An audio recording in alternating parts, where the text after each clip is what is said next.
नमस्कार। आज तक के डिजिटल प्लेटफॉर्म पर हमारे इस खास शो आरएनए में आपका स्वागत है। आपके साथ मैं हूं सईद अंसारी।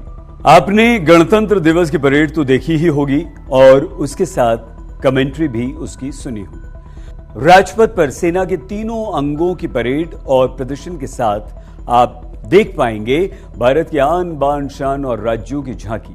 तो दर्शन होंगे हमारे देश के गौरवशाली इतिहास।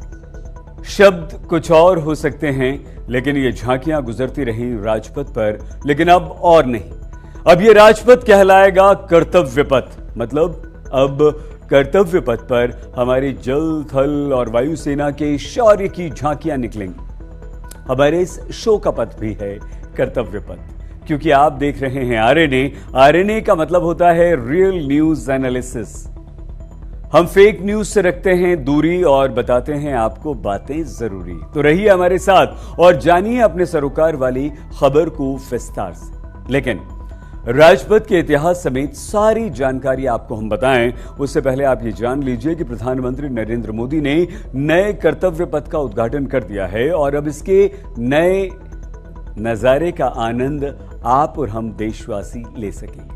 प्रधानमंत्री नरेंद्र मोदी ने इससे पहले 15 अगस्त को ही लाल किले की प्राचीर से कहा था, आजादी के 75 साल बाद गुलामी का कोई भी प्रतीक नहीं रहना चाहिए। सब कुछ न्यू इंडिया वाले विजन को शक्तिशाली करने वाला सिद्ध होना चाहिए। बस तभी से राजपथ का नाम बदलने पर मंथन शुरू हो गया था। किसी भी कोने में हमारे मन के भीतर, हमारे आदतों के भीतर गुलामी का एक भी अंश अगर भी अभी भी है तो उसको किसी भी हालत में बचने नहीं देना। हमें गुलामी की छोटी सी छोटी चीज भी कहीं नजर आती है, हमारे भीतर नजर आती है, हमारे आसपास नजर आती है, हमें उससे मुक्ति पानी ही होगी। सेंट्रल विस्टा प्रोजेक्ट के तहत विजय चौक से इंडिया गेट तक सेंट्रल विस्टा एवेन्यू बनकर तैयार है। प्रधानमंत्री नरेंद्र मोदी ने 8 सितंबर को इसका उद्घाटन कर दिया। इंडिया गेट से राष्ट्रपति भवन तक कर्तव्य पथ के दोनों ओर के क्षेत्र को सेंट्रल विस्टा कहते हैं। प्रधानमंत्री मोदी ने नेताजी सुभाष चंद्र बोस की प्रतिमा का अनावरण भी कर दिया। यह प्रतिमा उसी स्थान पर स्थापित की गई है जहां इस साल की शुरुआत में 23 जनवरी को नेताजी की जयंती पर उनकी होलोग्राम प्रतिमा का अनावरण किया गया था। ग्रेनाइट से बनी यह प्रतिमा 28 फीट ऊंची है। इसका वजन 65 मीट्रिक टन है। कर्तव्य पथ का उद्घाटन तो हो गया और 7 सितंबर को ही नई दिल्ली म्युनिसिपल कॉर्पोरेशन यानी कि एनडीएमसी ने राजपथ का नाम बदलकर कर्तव्य पथ करने के प्रस्ताव को मंजूरी भी दे दी। केंद्रीय मंत्री मीनाक्षी लेखी ने इसे ऐतिहासिक निर्णय बताते हुए देशवासियों को बधाई दी। मीनाक्षी लेखी ने कहा, राजपथ का नाम बदलने का निर्णय मातृभूमि की सेवा करने की हमारी प्रतिबद्धता की पुष्टि करता है। राष्ट्रपति भवन से इंडिया गेट तक का करीब 3.25 किलोमीटर का रास्ता राजपथ कहलाता था। केंद्र सरकार ने हाल ही में इसका नाम बदलकर कर्तव्य पथ करने का निर्णय किया। एनडीएमसी की बैठक में नाम बदलने के प्रस्ताव पर मोहर लग गई। अब इंडिया गेट पर नेताजी सुभाष चंद्र बोस की प्रतिमा से लेकर राष्ट्रपति भवन तक पूरी सड़क और इस क्षेत्र को कर्तव्य पथ कहा जाएगा। कर्तव्य पथ के नाम से ये जाना जाएगा। अब आपको हम ये बताते हैं कि नाम बदलने की प्रक्रिया कैसे होती है। किसी जगह, शहर, गांव या सड़क का नाम रखने या बदलने के लिए गृह मंत्रालय की एक गाइडलाइन है। 27 सितंबर 1975 को जारी की गई गृह मंत्रालय की एक गाइडलाइन का सभी राज्यों को पालन करना होता है। किसी जगह या सड़क का नाम बदलने के प्रस्ताव पर विचार करते समय नए नाम के ऐतिहासिक महत्व पर भी ध्यान देना चाहिए। किसी सड़क या जगह का नया नाम रखने के लिए स्थानीय लोगों की भावनाओं का ध्यान रखना होता है। किसी सड़क या जगह का नया नाम रखने पर कोई भ्रम न हो, इसका भी ध्यान रखा जाता है। किसी सड़क या जगह का नाम किसी व्यक्ति के नाम पर रखा जा रहा है तो उस व्यक्तित्व को लोगों को पहचानने की जरूरत पर ध्यान देना चाहिए। अगर किसी विदेशी व्यक्ति के नाम पर सड़क या जगह का नाम रखा जा रहा है तो उसकी स्पेलिंग का विशेष ध्यान रखा जाना चाहिए। अगर कोई जगह या सड़क पुरानी है तो उसका नाम नहीं नहीं बदला जाना चाहिए। हालांकि इसमें एक पेच ये भी है कि अगर कोई बहुत पुरानी सड़क या जगह है तो उसका नाम आप बदल सकते हैं। कोई जगह या सड़क नई है तो उसका नाम रखा जा सकता है।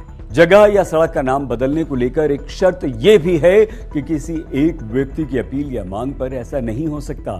जगह या सड़क का नाम तभी बदला जा सकता है जब उसका प्रस्ताव गृह मंत्रालय, विदेश मंत्रालय, एनजीओ या किसी संगठन की तरफ से आपके पास आया हो। राजपथ के मामले में यह प्रस्ताव केंद्र सरकार की तरफ से आया। एनडीएमसी की कमेटी ने इस प्रस्ताव को पास कर दिया। फिर दिल्ली सरकार के शहरी विकास विभाग की मंजूरी के बाद एनडीएमसी दिल्ली के पोस्ट मास्टर जनरल को चिट्ठी लिखती है जिसमें सड़क के नाम के बदलने की जानकारी दी जाती है। अब राजपथ का नाम प्रक्रिया के तहत बदलकर कर्तव्य पथ कर दिया गया। लेकिन क्या आप जानते हैं कि स्वतंत्रता से पहले भी इसका इतिहास रहा है और इसका पहला नाम कुछ और था। आइए इसकी जानकारी भी हम आपसे शेयर कर लेते हैं। अंग्रेजों ने जब 1911 में अपनी राजधानी कोलकाता से दिल्ली बनाई तो नई राजधानी को डिजाइन करने का जिम्मा दिया गया एडविन लुटियंस और हर्बर्ट बेकर को। 1920 में राजपथ बनकर तैयार हुआ था। तब इसे किंग्सवे यानी कि राजा का रास्ता कहा जाता था। 1905 में लंदन में जॉर्ज पंचम के पिता के सम्मान में एक सड़क बनाई गई जिसका नाम किंग्सवे रखा गया। उन्हीं के सम्मान में दिल्ली में जो सड़क बनाई गई उसका नाम भी किंग्सवे रखा गया। जॉर्ज पंचम 1911 में दिल्ली आए जहां उन्होंने नई राजधानी की घोषणा की थी। स्वतंत्रता के बाद इसका नाम बदलकर राजपथ रखा गया। हालांकि ये किंग्सवे का ही हिंदी अनुवाद था। 75 वर्षों से राजपथ पर ही गणतंत्र दिवस की परेड हमारी हो रही थी, लेकिन अब परेड हुआ करेगी कर्तव्य पथ पर। नाम बदलने की इतनी बात तो हो गई, तो दिल्ली में बदले हुए नामों की कुछ चर्चा भी आपके साथ कर ली जाए, क्योंकि दिल्ली में इससे पहले भी कई जगहों के नाम बदले जा चुके हैं। ये तो हमने आपको बता दिया कि स्वतंत्रता के बाद किंग्सवे का नाम बदलकर राजपथ कर दिया गया था। इसी तरह से जनपद को पहले किंग्सवे के नाम से जाना जाता था। इसका नाम भी स्वतंत्रता के बाद बदलकर जनपथ किया गया और इसी तरह से कर्जन रोड का नाम बदलकर कस्तूरबा गांधी मार्ग कर दिया गया। रेटेंडन रोड को अमृता शेरगिल मार्ग, कृष्ण रोड को सरदार पटेल मार्ग कर दिया गया था। 2014 में मोदी सरकार के आने के बाद रेस कोर्स रोड का नाम बदलकर लोक कल्याण मार्ग कर दिया गया। प्रधानमंत्री का घर यहीं पर है। 2015 में औरंगजेब रोड का नाम एपीजे अब्दुल कलाम रोड कर दिया गया। 2017 में डलहौजी रोड का नाम बदलकर दारा शिकोह रोड कर दिया गया। कुछ और जगहों या रूट्स के नाम बदलने का प्रस्ताव भी है, लेकिन अब तक इन पर विचार नहीं हुआ है। अब आपके मन में ये प्रश्न उठ सकता है कि राजपथ का नाम बदलकर कर्तव्य पथ तो आपने कर दिया, लेकिन सिर्फ नाम बदला है या जगह में भी कुछ बदलाव हुआ है? तो आइए हम आपको बताते हैं कि वहां क्या क्या बदला है, कितना बदला है और कितना बदला और प्यारा प्यारा अब आपको कर्तव्य पथ नजर आएगा। नाम बदलने के साथ कर्तव्य पथ अब नए कलेवर, नए रंग रूप में दिखाई देगा। कर्तव्य पथ के पास में ही करीब 19 एकड़ में एक नहर है जिसे पूरी तरह से डेवलप कर दिया गया है। 19 एकड़ जमीन का जीर्णोद्धार किया गया है। नहरों पर 16 पुल बना दिए गए हैं। 2 नहरों में बोटिंग की भी व्यवस्था होगी। कर्तव्य पथ के आसपास लाल ग्रेनाइट से करीब 15.5 किलोमीटर का वॉकवे यानी कि पैदल मार्ग बना दिया गया है जो बजरी रेत की जगह ले रहा है। यहां बहुत आसानी से आराम से घूम सकते हैं जब भी आप दिल्ली घूमने आए। पैदल यात्रियों के लिए नए अंडरपास बनाए गए हैं। व्यस्त जंक्शंस पर 4 नए पैदल यात्री अंडरपास बना दिए गए हैं। बच्चों, दिव्यांगों के सुरक्षित उपयोग के लिए उपयुक्त ऊंचाई पर रेलिंग रैंप बना दिया गया है और इस पूरे क्षेत्र में करीब 3.90 लाख वर्ग मीटर में फैले क्षेत्र को चारों ओर से हरियाली के साथ विकसित किया गया है जो विशेष आकर्षण का केंद्र होगा। कर्तव्य पथ के इस इलाके को शाम को जगमगाने के लिए आधुनिक लाइट्स का इस्तेमाल भी किया गया है। 74 ऐतिहासिक लाइट पोल और सभी चेन लिंक बहाल कर दिए गए। 900 से अधिक नए लाइट पोल लगा दिए गए। परिसर के चरित्र को बनाए रखने के लिए कंक्रीट के बोल्डरों को 1000 से अधिक सफेद बलुआ पत्थर के बोल्डर्स में बदल दिया गया है। और इतना ही नहीं, लोगों को आम सहूलियतें देने की भी पूरी तैयारियां कर दी गई हैं। अपराध, असुविधा से बचने के लिए करीब 80 सुरक्षाकर्मी इस मार्ग पर तैनात रहेंगे। पूरे हिस्से में 1100 से अधिक वाहनों के लिए पार्किंग की जगह बना दी गई है। इंडिया गेट के पास 35 बसों के लिए पार्किंग की व्यवस्था कर दी गई है।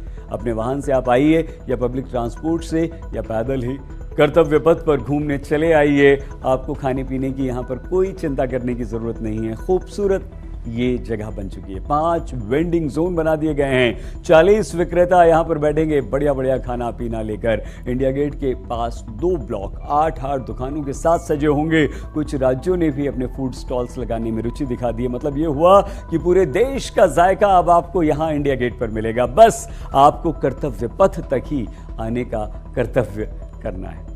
फूड स्टॉल्स के साथ साथ दोनों तरफ बैठने के जबरदस्त इंतजाम है। पूरे इलाके में 400 से ज्यादा बेंच, 150 कूड़ेदान, 650 से अधिक साइनेज लगा दिए गए। 9 सितंबर से आम लोग यानी कि आप और हम यहां आ सकेंगे, देख सकेंगे, घूम सकेंगे और एंजॉय कर सकेंगे। तो देर किस बात की है? आप देश के, दुनिया के किसी भी हिस्से में हैं, इंतजार की घड़ियां आपकी समाप्त हो चुकी हैं। आरएनए और आज तक की डिजिटल टीम के हमारे दर्शकों से यह हमारा निवेदन है कि आप भी एक बार कर्तव्य पथ पर जरूर घूमने आइए। कई मॉन्यूमेंट्स देखने का लुत्फ उठाइए। दिल्ली आइए, देश की राजधानी है, हम भी यही हैं। और इसी के साथ आप सभी हमारे साथी जो हमें आज तक के डिजिटल प्लेटफॉर्म पर फॉलो कर रहे हैं, देख रहे हैं, उनसे हमारा एक सवाल और एक बहुत छोटी सी रिक्वेस्ट। कैसा लगा आपको आरएनए का हमारा आज का ये एपिसोड? कमेंट करके आरएनए के इस एपिसोड के बारे में अपना रिएक्शन हमें जरूर दीजिए और देश दुनिया की खबरों के लिए सब्सक्राइब करें हमारा चैनल आज तक। प्लीज अपना बहुत ख्याल रखिएगा। देखते रहिए आज तक।